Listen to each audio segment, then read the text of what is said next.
Hi, I'm Leighton Ginn. I'm the Director of Development for the American Documentary and Animation Film Festival. One of my favorite programs every year is the Medill School program. They have amazing, talented young people who tell really compelling stories. And we have another one here from Rebecka Pieder, whose film Where Sunflowers Grows is a terrific sounding little documentary. I want to have you explain the film to everyone. Thank you for joining us, by the way, Rebecka. Yeah, of course. Thank you for having me. My film, Where Sunflowers Grow, is a short form documentary that I did as part of Professor Brent Huffman's class. He has us do a big final project at the end of quarter. And it follows, I filmed it over the span of 3 weeks, and it follows a group of Ukrainian refugee children at a school in the Ukrainian Village neighborhood of Chicago. And going into it, I didn't really know exactly how the story was going to pan out. Sometimes you interview kids, you don't really know what they're going to say. But it was definitely an interesting experience because they were also comfortable talking about some challenging things that they've all have been through at very young ages. The youngest kid was in the second grade, the oldest in eighth grade. And in the film, you kind of just meet them as regular students, going about their day to day. And then towards the end, you gain a little bit of perspective of what they've been through. So it was a really interesting experience to film, and it turned out pretty good. It's such a great concept because, seeing the world through the eyes of children gives you a Mhm. much different perspective and probably some type of lot cleaner perspective from doing this film. What did you learn about the Ukraine and the conflict going there from talking to these children? Yeah, I think one thing that I found kind of rewarding doing it is I'm an international student, so I'm from Sweden. And there, the conflict in Ukraine is it's always in the news, it's always talked about. But coming here to the US, it's of course understandable that, oh, Ukraine is so far away. We have other things going on. Um, A but lot you of other realize things, sadly. Exactly. But you realize going to this, because I just kind of stumbled upon this school, and I reached out to see if they had maybe one or two refugee kids that I could follow for this story. Turns out they've taken in 200 of them since the conflict started, so since 2022. And I think coming back to your question, the interesting learning for me was that when a conflict like that happens, even somewhere far away, somewhere else in the world, there are ripple effects everywhere. So in this small neighborhood in Chicago, um, when one day when I went over to film, there had been a really big Russian push in Ukraine. There'd been a lot of bombings and strikes that hit Kyiv, and you could feel it walking around in the hallways, the energy from the kids and the teachers. So I just think it was very fulfilling to kind of be there and be a part of it and tell their stories. Yeah, it's great. You gave them a platform to share it because, like I said, I think we sometimes miss a lot of stuff, and Mhm. I think it's just a great perspective. You touched on it earlier. How did you stumble across the school, and what was the trigger that made you think, "Oh, this would be great for my project"? Right. So, well, at Medill, I'm in the politics specialization. So I care a lot about foreign affairs, geopolitics, things like that. And so we were allowed to cover any topic that we wanted to. And I wanted to do something pertaining to this conflict. And I figured through the Ukrainian Village, my original plan was to do something about sort of the history of Ukrainian migration because Chicago is home to one of the largest populations of Ukrainians in the US. And so I figured to the school that usually, a lot of people come through there through the years. It had been around for over 100 years. Um, and so that was my original plan, is to maybe find something from the past. But given the conflict right now and the fact that they currently have so many refugee kids, it just felt like the story kind of unfolded itself by being there. And it just seems so timely. And like I said, I'm just kind of blown away just the perspective that we have. Now, when you joined Medill, I think you touched on this also as well. But when you came to Medill, is it to what were your career goals when you enrolled in Medill, and how have they changed now that you've gone through this program with Brent and done this documentary? Has it changed it your trajectory at all, or what are your thoughts? I think partially. I think this program it's a 1 year master's, and you do a lot over a pretty short period of time. So I think originally coming into the program, I knew that I wanted to be a foreign correspondent of some sort, reporting either on the U.S. back home to Europe or on European politics uh, to the U.S. But I didn't know if I wanted to do it in a written format or sort of a traditional TV format, things like that.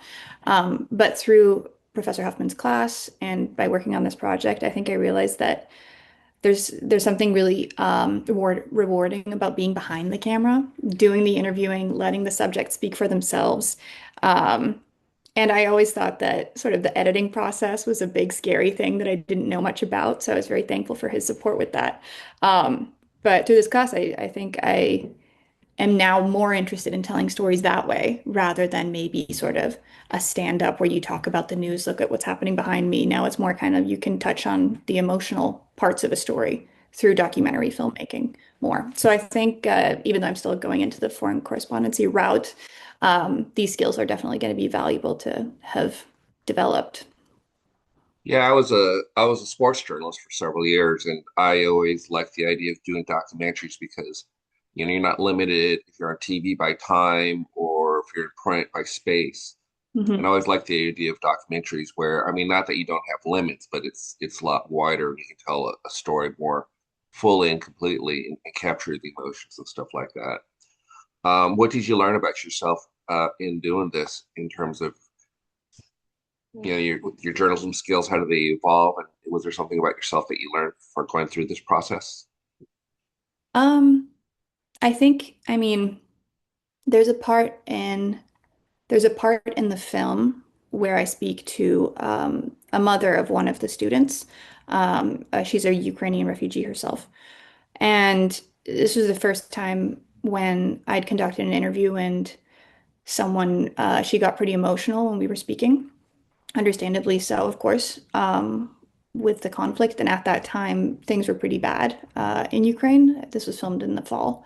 Um, and I think nothing really prepares you for that moment when I'm sat there with a camera. She's visibly upset. She's talking about her daughter and what it was like to leave Ukraine in the midst of bombings. And I struggled with that. I thought it was difficult. I had to stop filming. I went over and hugged her and I tried to be, and I think that's what I kind of learned a little bit is that sure, you have to let the story unfold. But I think there's a way to go about it ethically, especially in editing. When I got to that part, I really thought about how to do it in a way that doesn't feel like you're taking advantage of someone else's story. So I definitely think that um, actually doing that in practice isn't really something that you can be prepared for until it happens. Um, and so that I definitely is that's something I'm going to take with me when doing journalism, because it's something that I'm likely to come across again. Now, through the Medill program, famously, Yeah. Jenny, she had a student project. She came back and got funding and turned her student project into a documentary, a full-length documentary that's on Paramount Plus. Do you Yes. have any ambitions with this project? Because it sounds like it lends itself to a lot, Mhm. and that I mean, there's some possibilities. Is that something you've thought about, plan to explore, or where do you stand with that? I think for right now, I'm kind of taking it one thing at a time. I was really excited to have this platform through the film festival to share my film with a wider audience. And from there, I think we'll see. I think we'll see. But I'm glad that people beyond the classroom are going to get the chance to see it. Have your subjects had a chance to watch your film yet? And what were their thoughts if they did? I did share them with I cooperated with this school, specific school, and they were very happy with it. The adults I've received reactions from, and they were happy. I think they felt that the story was a fair portrayal, and they wanna use it themselves, of course. But yeah, no, they were positive reactions.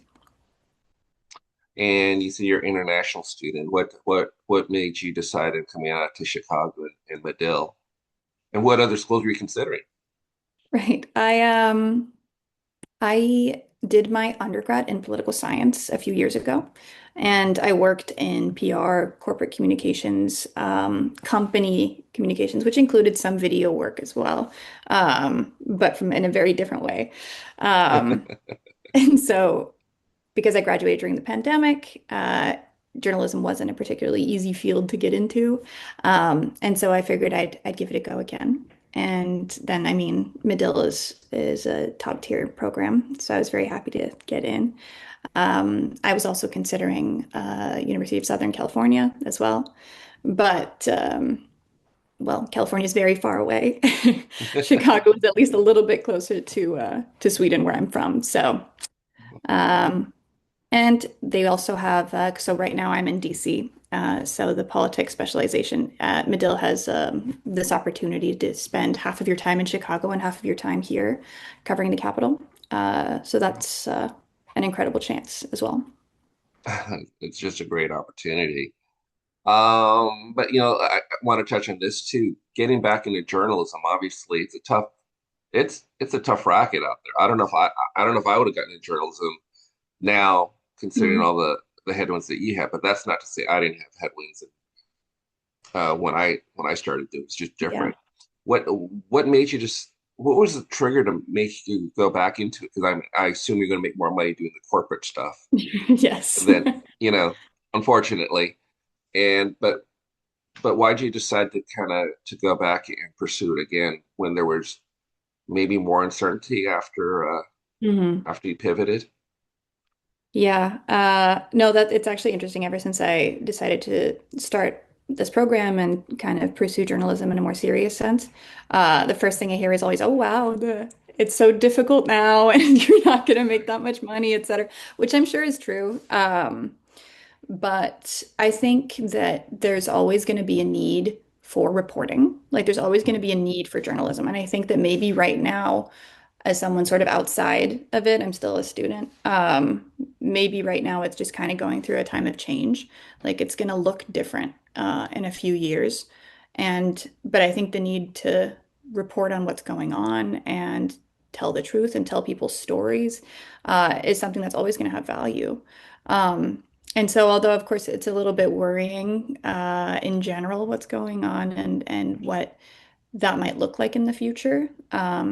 But I think hopefully being a little bit adaptive, it's going to work itself out. One thing that I have enjoyed by working on this video, and there's a requirement to take this video class at Medill, is that I think you become better equipped to go out there into the world, being able to do written video and audio journalism because it feels like that's required by pretty much everybody now. Um, and so who knows what it'll look like in a couple years, but I feel like Medill has definitely set me up for success in that regard. Um, and also, I really like the interviewing and talking to people part. I feel like in the corporate space, you're very removed from the actual story and the action of what's happening. Um, so that's something that I found really appealing about this career field. Yeah, I can only tell you this. My experience is, you know, I love working with journalism, because I think we all do it as a passion, not because of the money. So even though I bring that up about the money, the reality is that's not why we ever did it. And why I like being around journalists, they do because it's right, because they're passionate about it, and they have a chance to really make an impact. Which when I just talking to you, I get that feel that you're really doing that already just with your student project, and I look forward to seeing what your career brings in the future. Thank you. Have you will you be able to make it out to Palm Springs for the festival? I will be there, yes. I'll be So there this weekend. anything you're looking forward to in Palm Springs? What do you know about Palm Springs? I know nothing. I've seen some photos. I know it's the desert. I've never been to California at all. Oh, So this will be my first time. So I'm very excited. well, I will say this. If you come out here, you should make some time to go to Rancho Mirage and go see Sunnylands. That's Okay. part of the Annenberg Estate, what the USC School of Journalism was named after. Hmm. That's where President Obama had his summit with the Chinese President Xi several years ago.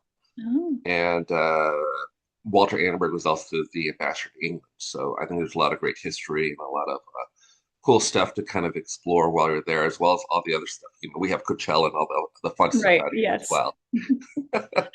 Yeah, Well, sounds like it. Rebecca, well, that's about it. I really appreciate you taking the time to talk to me. I look forward to meeting you, and I look forward to seeing what the future holds for you.